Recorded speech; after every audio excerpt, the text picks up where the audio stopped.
Hey everyone, welcome back to my channel once again. If you're completely new here, I'm so glad you found me and you decided to stop by. I will be doing a countryside landscape, a very simple painting, and all the materials which I am using, I will speak about it in the video and I'll link it up in the description.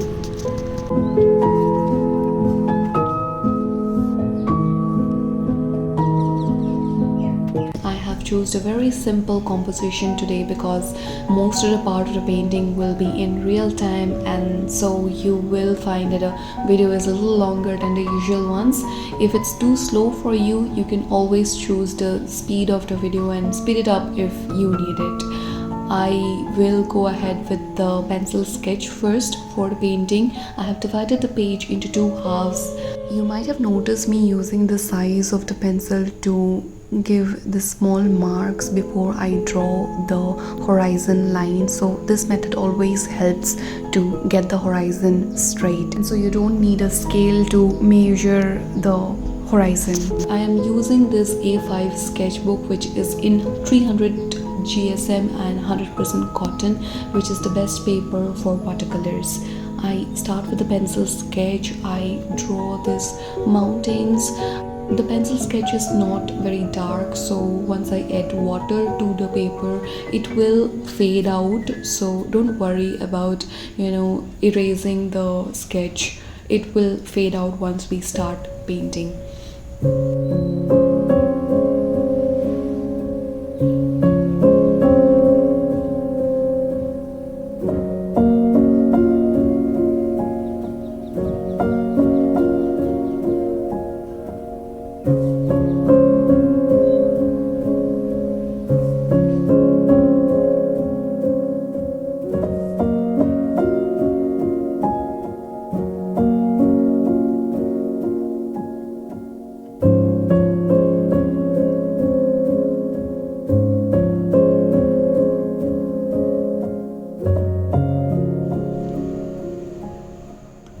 This is why I like mechanical pencils, because of the eraser. You don't require an additional eraser for your sketches.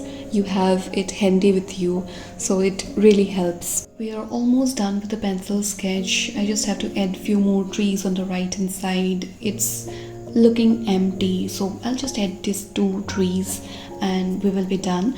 Now the pencil sketch is a very important part of the painting process. Personally, I always like to sketch it out before I go and use the paints. It acts as a map of the painting. It guides me through the painting process, but I can always change your composition at the later stage. So that's the beauty of this first step of the painting.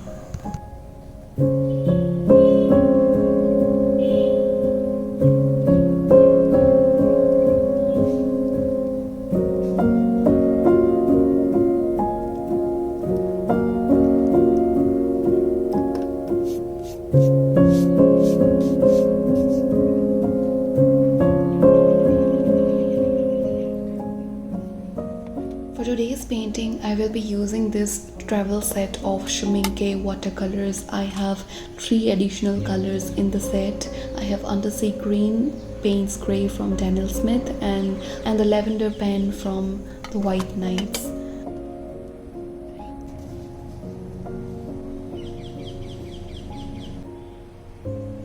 Along with this, I will be using some of the shades from the Koi watercolors, especially for the sky.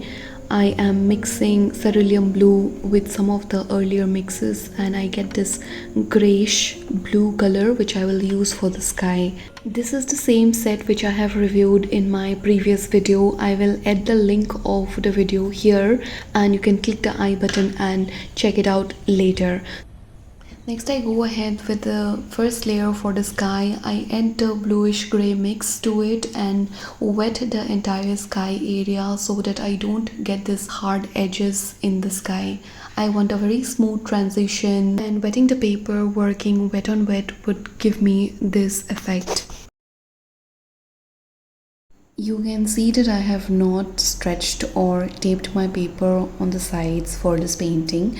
I would not suggest you doing the same. I just don't have my masking tape with me today, so I skipped this and directly went ahead with the painting. But I would always suggest you to use a masking tape to stretch your paper from the sides so that it don't buckles up while you are using a lot of water for the watercolor painting, and you have a better experience in the painting process.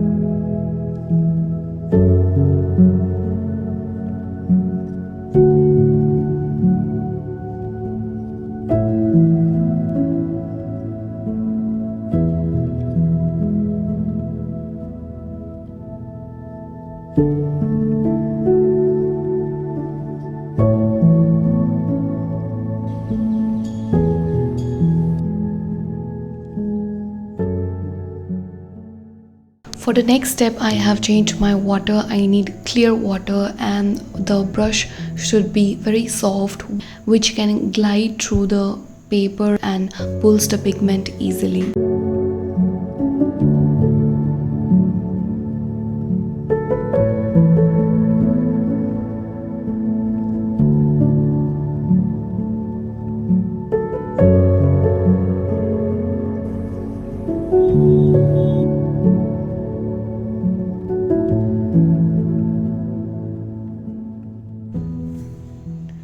I want a very clean layer for the mountains today, almost like the misty faraway mountains which is visible in a clear day. I will work fast in this part because I can only work till the paint is wet on paper.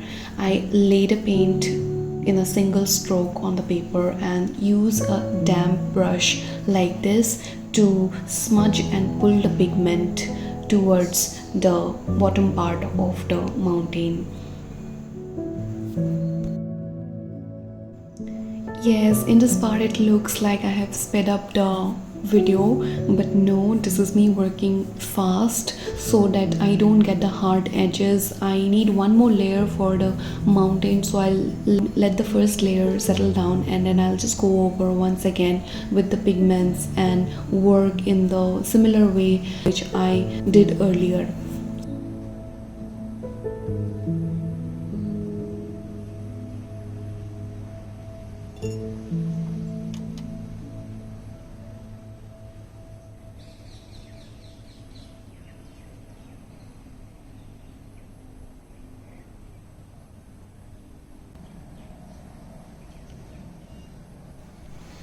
Okay, so we are done here, and we want this layer to dry completely. We don't want any kind of dampness, so I'll just stop working on the mountains and I'll go over to the sky once again, and I just want little impression of clouds on the sky, so we'll just work on that.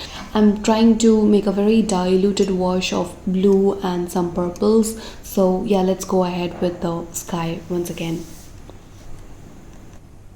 It is nothing much fancy because our main focus is the foreground and the mountains, so I just want a little impression of the clouds. So I'm using a very light wash, and once this dries up we will not see much of the clouds, so our main focus will still remain the foreground.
While adding the splatters, be very careful that it doesn't comes towards the mountain area which we have already painted. You can use another paper or a paper towel and cover the area where you don't want the splatters.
Next, I start painting the foliage at the background. These are group of trees or bushes in the faraway distance and are not clear to our eyes. I don't worry much about getting the shapes perfect. Nature is never anything perfect, but I do care about keeping the value of the colors little lighter, because the focus of the painting is not the foliage, so we'll keep it light. As we come forward to the foreground and paint the road and the ground, it will be more darker.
I was painting and filming outside, and at this point, I almost started losing the daylight, and you can see the birds are going crazy. I didn't notice this while I was painting, but now when I hear the sounds, so I was like, wow.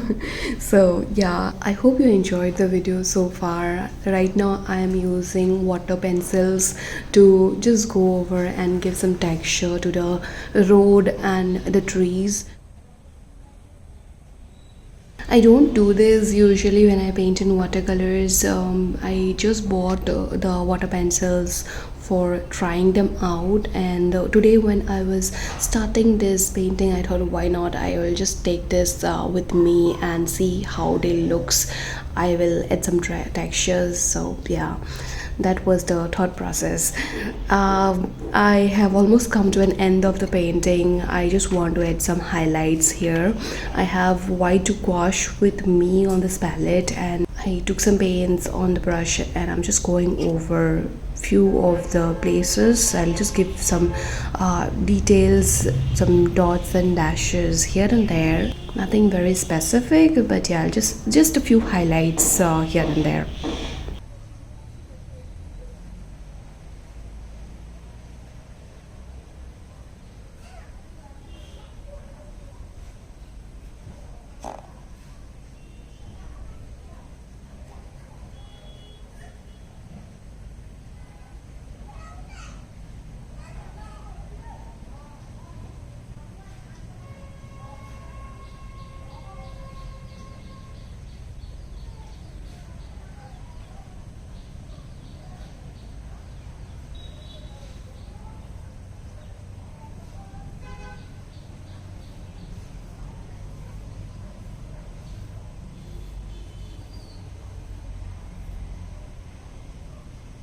It was almost evening and I have lost all the daylight and it was darker, so I would not be able to continue any further. I quickly wrapped it up. I added some splashes to the painting and I was done here.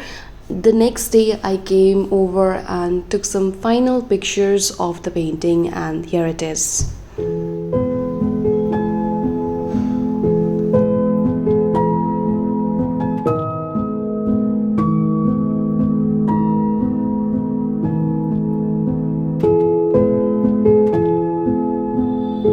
I hope you enjoyed today's video, and if you did, do leave a like and a comment. I love reading all your comments and your suggestions, and I would be seeing you in the next video. Bye, take care.